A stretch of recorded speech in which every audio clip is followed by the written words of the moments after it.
হামজা চৌধুরী এখন বাংলাদেশের ফুটবলার। এই ছবিটার দিকে একবার তাকান, এবার সেটা হজম করার চেষ্টা করুন। লেস্টার সিটির ফুটবলার যিনি এফএ কাপ জিতেছেন 2021 সালে, তিনি বাংলাদেশ জাতীয় দলের হয়ে ফুটবল খেলবেন। বহুদিন ধরে যে কথাবার্তা চলছিল তার সফল সমাপ্তিটা হলো এই জায়গায়, যখন হামজা চৌধুরী নিজেই জানিয়ে দিলেন তিনি বাংলাদেশ জাতীয় দলের হয়ে খেলার সিদ্ধান্ত নিয়েছেন এবং এখন আর কোনো রকম কোনো ত্রুটি ঝামেলা কোনো রকম কোনো সংশয় নেই। ফিফার কাছ থেকে অ্যাপ্রুভাল চলে এসছে, বাংলাদেশ ফুটবল ফেডারেশন জানিয়ে দিয়েছে। হামজা চৌধুরী নিজে ঘোষণা দিয়েছেন বাংলাদেশ জাতীয় দলের জার্সি গায়ে চাপাচ্ছেন হামজা চৌধুরী। ব্যাপারটা হজম করা বেশ কঠিন একটা কাজ, তাই না? অনেক রকম প্রশ্ন নিশ্চয়ই আপনার মনে এই মুহূর্তে আছে যে কবে হামজা চৌধুরী বাংলাদেশের জার্সি গায়ে খেলবেন, কিভাবে হামজা চৌধুরী বাংলাদেশের জার্সি গায়ে চাপানোর সিদ্ধান্ত নিলেন। চলুন আমরা সবকিছু নিয়ে কথা বলি। তার আগে আরও একবার বলি, এই ছবিটার দিকে তাকান, লাল সবুজের পতাকা কার হাতে? হামজা চৌধুরী। কোনো সংশয় নাই যে বাংলাদেশে খেলার সিদ্ধান্ত নিয়েই এরই মধ্যে বাংলাদেশের যে ইতিহাস, সেই ইতিহাসের অন্যতম সেরা অ্যাথলিট হয়ে গেছেন হামজা চৌধুরী। এবং তাকে ঘিরে বাংলাদেশের ফুটবলটা কতখানি পাল্টে যাবে, কতখানি পাল্টে দেওয়া সম্ভব, সেটা নিয়েও বোধহয় আলোচনা করা যায়। তবে তার আগে হামজা চৌধুরী এইরকম ঐতিহাসিক এক সিদ্ধান্তের পরে কি বলছেন, কাকে মূলত ধন্যবাদ দিচ্ছেন, সেটা বোধহয় আপনি জানতে চাইবেন। তিনি বলছেন, এই চিন্তাটা আমার মাথায় সব সময় ছিল যে আমি বাংলাদেশের হয়ে খেলতে চাই। আরও পরিষ্কার করে বললে, আমি আসলে বাংলাদেশের মানুষকে প্রতিনিধিত্ব করতে চাই। বাংলাদেশের সমর্থকদের সঙ্গে খুব ভালো সম্পর্ক আমার, আমি যেন বাংলাদেশের হয়ে খেলি, এই মেসেজ আমি প্রতিদিন পাই। হামজা চৌধুরী বাংলাদেশের হয়ে খেলার সিদ্ধান্ত নেওয়ার পরে যা বলেছেন, এর ভেতরে সব ধরনের রহস্য আছে এবং সব রহস্যের সমাধানও আছে। তার শেষ লাইনটার দিকে আপনি আরেকবার ভাবুন, আমি যেন বাংলাদেশের হয়ে খেলি, এই মেসেজ আমি প্রতিদিন পাই। এই মেসেজ কারা তাকে দেন? বাংলাদেশের ফুটবল সমর্থকেরা, যারা যখন থেকে জেনেছেন যে হামজা চৌধুরীর বাংলাদেশি রুট আছে, বাংলাদেশি শেকড় আছে, তারপর থেকেই তারা নিয়মিত তাকে ঘিরে মেসেজ দিয়ে যাচ্ছেন। এবং তার ইনস্টাগ্রাম অ্যাকাউন্টে আপনি যদি যান, তার ফেসবুক হ্যান্ডেলে যদি আপনি যান, সেখানে আপনি দেখবেন যে একের পর এক বাংলাদেশি সমর্থকদের কমেন্ট, এবং তারা প্রতিবার তাকে জানাচ্ছেন যে হামজা, আপনি বাংলাদেশের হয়ে কবে খেলবেন? হামজা, আপনার জন্য আমি অপেক্ষা করছি। হামজা, আপনি কবে বাংলাদেশে আসবেন? এই যে প্রবল আকাঙ্ক্ষা, এবং সেই আকাঙ্ক্ষার বাস্তবায়ন হামজা চৌধুরী ঘটালেন, এর জন্য প্রথম এবং প্রধান ধন্যবাদ সম্ভবত বাংলাদেশের ফুটবল সমর্থকেরা পাবেন, যারা দিনের পর দিন শ্রম দিয়ে গেছেন, সময় দিয়ে গেছেন হামজা চৌধুরীকে বাংলাদেশের জার্সিতে দেখার স্বপ্ন লালন করে। এবং হামজা ঠিক ওই সময়ে, এই ইতিহাস গড়ার সিদ্ধান্তের সময়, ঠিক তাদের কথাই বলছেন। এবং তার আগে যেটা নিয়ে আসলে সংশয়টা ছিল, যেহেতু তিনি ইংল্যান্ডের হয়ে আন্ডার-21 টিম পর্যন্ত খেলেছেন, ইনফ্যাক্ট ইউরোতেও আন্ডার-21 যে ইউরো, সেখানেও তিনি খেলেছেন, এই কারণে একটা সংশয়ের জায়গা ছিল যে হামজা আসলে বাংলাদেশের জার্সি গায়ে চাপাতে পারবেন কিনা। তার বাবা মূলত যিনি ছিলেন, তিনি গ্রানাডার, এবং তার মা ছিলেন বাংলাদেশি, এবং সিলেট হচ্ছে তার রুট। প্রতি বছর তিনি একটা সময় সিলেটে এসেছেন, বাংলা কথা, সিলেটি বাংলা তিনি বলতে পারেন। তার মায়ের সঙ্গে তার নিবিড় সম্পর্ক, এবং এখন তার যে বাবা, তিনিও বাংলাদেশি। অর্থাৎ বাংলাদেশি কালচারটা খুব ভালো মতো হামজা চৌধুরীর জানা আছে। এবং বাংলাদেশি সমর্থকেরা যখন তাকে বারবার ডেকেছেন বাংলাদেশ জাতীয় দলে খেলার জন্য, তখন তিনি কনভিন্স হয়েছেন যে ঠিক আছে, ইংল্যান্ড ন্যাশনাল টিমে তো হয়তো আমার খেলা হবে না, আমি বাংলাদেশ জাতীয় দলকে কেন প্রতিনিধিত্ব করব না। এবং তিনি ওই ইন্টারভিউতে, যেটা অ্যাথলেটিককে তিনি দিয়েছেন, সেখানে তিনি এটাও বলছেন, বাংলাদেশের ফুটবলটাকে পুরো বিশ্বে পরিচিত করার জন্য তিনি এই বাংলাদেশ জাতীয় দলের জার্সিটা গায়ে চাপানোরও সিদ্ধান্ত নিয়েছেন। একই সঙ্গে সমর্থকদের কথা তিনি বলছেন। এই লাইনটা আরেকবার পড়ুন, এটা গুজবাম্পস, তাই না? যে আরো পরিষ্কার করে বললে, আমি আসলে বাংলাদেশের মানুষকে প্রতিনিধিত্ব করতে চাই। বাংলাদেশের মানুষকে তিনি কই প্রতিনিধিত্ব করতে চান? ফিফাতে, মানে ফুটবলে 210টা দেশ যেখানে খেলে, যার ওপরে আর কোনো খেলা নাই। এবং অনেকে বলেন যে পুরো পৃথিবীর সবচেয়ে বড় সংগঠন হচ্ছে ফুটবল, কারণ যতগুলো দেশ আসলে ইউনেস্কোতে বা ইউনিসেফেও নাই, ততগুলো দেশ, তার চেয়ে বেশি দেশ আছে ফিফাতে। এই ব্যাপারটা বাংলাদেশি হলে আপনার খুবই ভালো লাগার কথা, এবং আপনাকে নতুন করে স্বপ্ন দেখতে সাহায্য করার কথা। এখন আপনি নিশ্চয়ই জানতে চাইবেন যে হামজা চৌধুরী বাংলাদেশের হয়ে যে খেলছেন, এই প্রসেসগুলো আসলে কি করে হলো। প্রথমত তাকে তো নিজের আগে সিদ্ধান্ত নিতে হয়েছে যে তিনি বাংলাদেশের হয়ে খেলবেন। প্রথমে তাকে যেটা করতে হয়েছে, তাকে এনআইডি অথবা একটা পাসপোর্ট বানাতে হয়েছে, বাংলাদেশি পাসপোর্ট, যেটা তার দরকার ছিল। এবং এরপরে তার সঙ্গে তার রিলেটিভ যে ডকুমেন্টসগুলো রয়েছে, তার নানি বা দাদি, এই ক্ষেত্রে নানি, যারা বাংলাদেশি, তাদের যে ডকুমেন্টসগুলো রয়েছে, সেই ডকুমেন্টস তাকে প্রোভাইড করতে হয়েছে। এরপরে দেখুন, ইংলিশ এফএ অর্থাৎ যে ইংলিশ ফুটবল অ্যাসোসিয়েশনের আন্ডারে তিনি ফুটবলার হিসেবে ছিলেন, তাদের কাছ থেকে একটা ছাড়পত্র তার লেগেছে এবং এরপরে হামজা চৌধুরীর আগে নিজে স্বীকার করতে হয়েছে যে আমি বাংলাদেশ জাতীয় দলের হয়ে খেলতে চাই। বিএফএফ এর অ্যাপ্লিকেশন, বাংলাদেশ ফুটবল ফেডারেশন নিয়ে আপনার যত যাই অনুযোগ আর অভিযোগ থাকুক না কেন, এই ক্ষেত্রে বাংলাদেশ ফুটবল ফেডারেশন একেবারে কাজের কাজটা করেছে। তারা গত বছর থেকে হামজা চৌধুরীকে নিয়ে কাজ করছে এবং অবশেষে তারা সফল হয়েছে। এই জায়গায় তাদের আগের কমিটি এবং বর্তমান যে কমিটি রয়েছে সবাই এর ক্রেডিটটা পাবেন। এরপরে এই বিএফএফ এর অ্যাপ্লিকেশনের পরে একটা জিনিস নিয়ে ঝুলেছিল, যেটা নভেম্বর মাসের শেষ দিকে হওয়ার কথা ছিল, সেটা ডিসেম্বর মাস পর্যন্ত লাগলো এই সিদ্ধান্তটা আসতে। প্লেয়ার স্ট্যাটাস কমিটি রিভিউ, এটা ফিফার কাছ থেকে এসছে।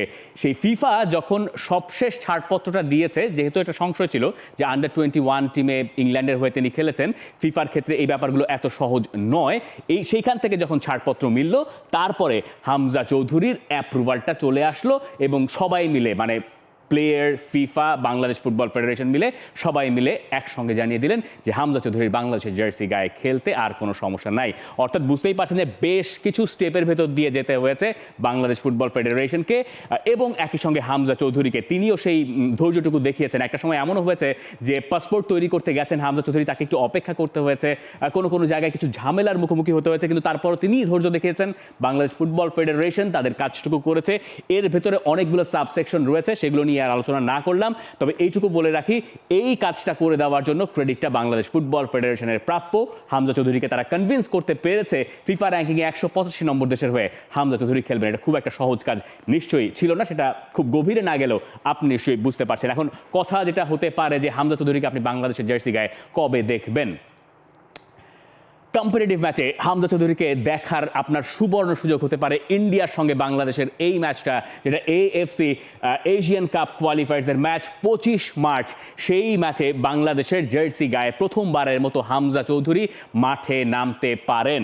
তবে এই জায়গায় যেহেতু হামজা চৌধুরীর মতো ফুটবলার এখন বাংলাদেশের হয়ে খেলবেন, এই জায়গায় বাংলাদেশ ফুটবল ফেডারেশনেরও কিছু মানিয়ে নেওয়ার ব্যাপার থাকবে। মার্চ মাসে যখন বাংলাদেশের ঘরোয়া লিগটা বন্ধ হয়ে যাবে এই ইন্ডিয়া ম্যাচের প্রিপারেশনের কারণে, তখনই হয়তো আপনি হামজা চৌধুরীকে পাবেন না, তিনি যদি ফিট থাকেন। কারণ লেস্টার সিটিতে তখনও খেলা চলবে। লেস্টার সিটির কোচ রুট ফন নিশ্চল নিশ্চয়ই হামজা চৌধুরীকে ছাড়তে চাইবেন না। এমন একটা সময় তাকে ছাড়া হবে যখন ইন্টারন্যাশনাল ব্রেক চলবে। অর্থাৎ দেখা যাবে যে রবিবার সোমবার পর্যন্ত তিনি ইংল্যান্ডে আছেন, আবার বুধবার বৃহস্পতিবার এসে তাকে বাংলাদেশে খেলতে হবে। অর্থাৎ বাংলাদেশ জাতীয় দলের সঙ্গে ট্রেনিং করার খুব বেশি সময় হয়তো হামজা চৌধুরী পাবেন না। তাতে তার খুব একটা সমস্যা হওয়ার কথা নয়, তবে বাংলাদেশের ফুটবলার যারা রয়েছেন তাদের হয়তো হামজার সঙ্গে মানিয়ে নেওয়াটা একটা চ্যালেঞ্জ হিসেবে দেখা যেতে পারে। আপনি 2025 জুড়ে হামজা চৌধুরীকে কিভাবে দেখবেন? বাংলাদেশের যে এশিয়ান কাপের কোয়ালিফায়ার্স রয়েছে, সেখানে বাংলাদেশের প্রথম ম্যাচটা ইন্ডিয়ার বিপক্ষে, সেটা ইন্ডিয়ার মাঠে।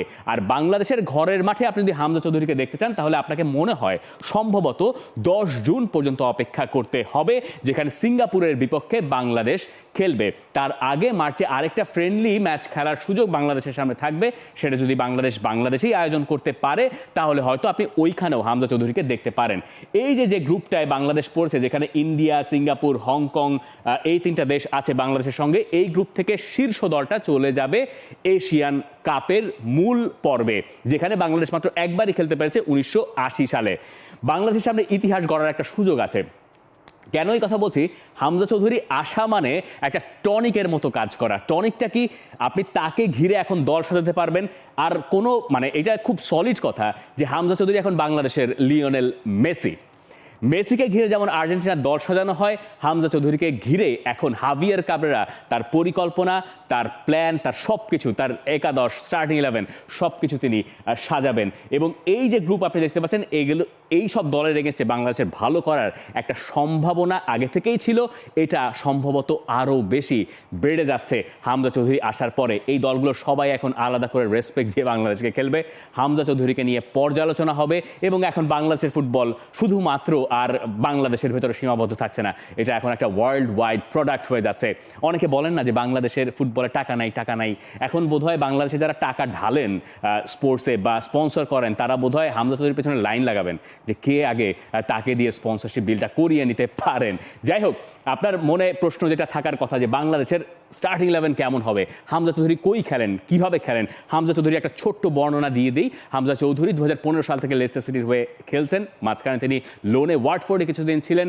এই মৌসুমে লেস্টার সিটি আরও একবার প্রিমিয়ার লিগে ওঠার পরে তিনি নিয়মিত বা অন অ্যান্ড অফ খেলছেন, মাঝে কিছুটা সময় ইনজুরিতে ছিলেন। আর ইংল্যান্ড আন্ডার 21 টিম পর্যন্ত রিপ্রেজেন্ট করার ঘটনা তো আপনার নিশ্চয়ই জানা। তিনি মূলত হোল্ডিং মিডফিল্ডার, তাকে ঘিরে এইটা আমার প্রবাবল 11 আপনি বলতে পারেন। হামজাকে কেন এই জায়গায় রাখা হয়েছে? হামজা মূলত তার ক্লাব লেস্টার সিটির হয়ে খেলেন হোল্ডিং মিডে, অর্থাৎ ডাবল পিভটের একটা রোলে। কিন্তু বাংলাদেশের যেহেতু গোল করা একটা সমস্যার ব্যাপার, তাই সেই কারণে হয়তো হাভিয়ার কাবরেরা ভাবতে পারেন হামজা চৌধুরীকে নাম্বার 10-এ খেলানো, এবং সেটা খেলাতে পারলে যেহেতু গোল থেকে আরেকটু কাছে তিনি থাকবেন, গোল করার প্রবাবিলিটি বাংলাদেশের বেড়ে যাবে। এবং এই ক্ষেত্রে বাংলাদেশের হয়ে বিদেশে জন্ম নেওয়া প্রথম যে ফুটবলার জামাল ভুঁইয়া, যিনি বাংলাদেশের হয়ে 84টা ম্যাচ খেলেছেন, তাকেও বোধহয় হাভিয়ার কাবরেরা রাখতে চাইবেন এই দলটাতে। এই যদি হয় প্রবাবল 11, বাংলাদেশ যদিও বহুদিন ধরে 4-4-2 ডায়মন্ড শেপের মিডফিল্ডে এই ফরমেশনে খেলছে, তবে শেপটা হয়তো পরিবর্তন হতে পারে। কাবরেরা যখন হামজাকে পাবেন তখন হয়তো তিনি ওইভাবে চিন্তাও করবেন। বিশ্বনাথ ঘোষ, তারিক কাজী, তপু বর্মন, ইসা ফয়সাল। বিশ্বনাথ অবশ্য এই মুহূর্তে ইনজুর্ড, তবে তারিক কাজী আরও একজন সেন্টার ব্যাক যাকে ঘিরে আপনি স্বপ্ন দেখতে পারেন। তিনি ইউরোপা লিগের কোয়ালিফায়ার্সে খেলেছেন, তিনি খেলেছেন ইউরোপা লিগে। মানে একটা বিরাট বড় অবস্থা, তাই না? রাতারাতি বাংলাদেশের টিমটাই বোধহয় চেঞ্জ হয়ে যাচ্ছে বলে মনে হচ্ছে। এক পাশে রাকিবের গতি, অন্য পাশে ফাহিমের উন্নতি করার সুযোগ তো আছেই। আর পিয়াস নোভা, যাকে স্ট্রাইকার হিসেবে আমরা মালদ্বীপের সঙ্গে বাংলাদেশের শেষ ম্যাচে সাবস্টিটিউট হিসেবে নামতে দেখেছিলাম, তাকে বোধহয় এখন স্ট্রাইকার খেলানোর দিকে হয়তো হাভিয়ার কাবরেরা ভাবতে পারেন। যেহেতু তার দলে একজন নাম্বার 10 রোলে হামজা চৌধুরীকে ভাবার সুযোগ তার আছে, যতই তিনি ওখানে হোল্ডিং মিডফিল্ডার খেলুন না কেন, তিনি এই নাম্বার 10-এ খেললে বাকিদের চেয়ে ভালোই খেলার কথা হিসাব মতে, যেহেতু তার টেকনিক আছে। আর ইংল্যান্ড মানে আন্ডার বয়সভিত্তিক দলেও তো আসলে যেন তেন ফুটবলার খেলতে পারেন না, বড় সড়ো ফুটবলার না হলে সেই রকম মেধা না থাকলে সুযোগ থাকে না। তো এইখানে তাকে খেলার জন্য সুযোগ আছে, তাকে হয়তো এই জায়গায় খেলানোর সুযোগ থাকতে পারে, তাকে জামাল ভুঁইয়ার জায়গায় খেলানোর সুযোগ থাকতে পারে। অর্থাৎ এই যে মিডফিল্ডটা আপনি দেখতে পাচ্ছেন, এই জায়গাতেই তার মূল বিচরণটা হবে, এবং তাকে ঘিরে যখন ছকটা সাজানো হবে, তার মূল নিউক্লিয়াস, এই দলের নিউক্লিয়াসই হবেন হামজা চৌধুরী। এই ব্যাপারে কোনো সংশয় নাই। এবং হামজা আসার পরে হামজাকে কি করে ডিল করা হচ্ছে এর উপরে নির্ভর করতে পারে বাংলাদেশি বংশোদ্ভূত আরও যেসব ফুটবলার বিভিন্ন দেশে খেলে আসছেন, তারা বাংলাদেশে আসবেন কি আসবেন না, সেই প্রশ্নের সমাধান হয়তো খুঁজে পাওয়া যেতে পারে। অনেকে দাবি করতে পারেন যে আমরা এর মধ্যে বলে দিচ্ছি হামজা চৌধুরী বাংলাদেশের ইতিহাসের অন্যতম সেরা অ্যাথলিট হয়ে গেছেন, এটা ঠিক হচ্ছে কিনা? কেন ঠিক হবে না? আপনি ফ্রান্স জাতীয় দলের দিকে তাকান, ফ্রান্সের জাতীয় দলে যারা খেলেন তারা তো বেশিরভাগই সেকেন্ড জেনারেশন ফ্রেঞ্চ, এবং প্রবাসী তাদের অনেকের রয়েছে, তাদের রুট হয়তো অনেকের আফ্রিকাতে। এবং আধুনিক বিশ্বে এই কসমোপলিটন দুনিয়ায় এই সব জিনিস আর ধোপে টেকে না।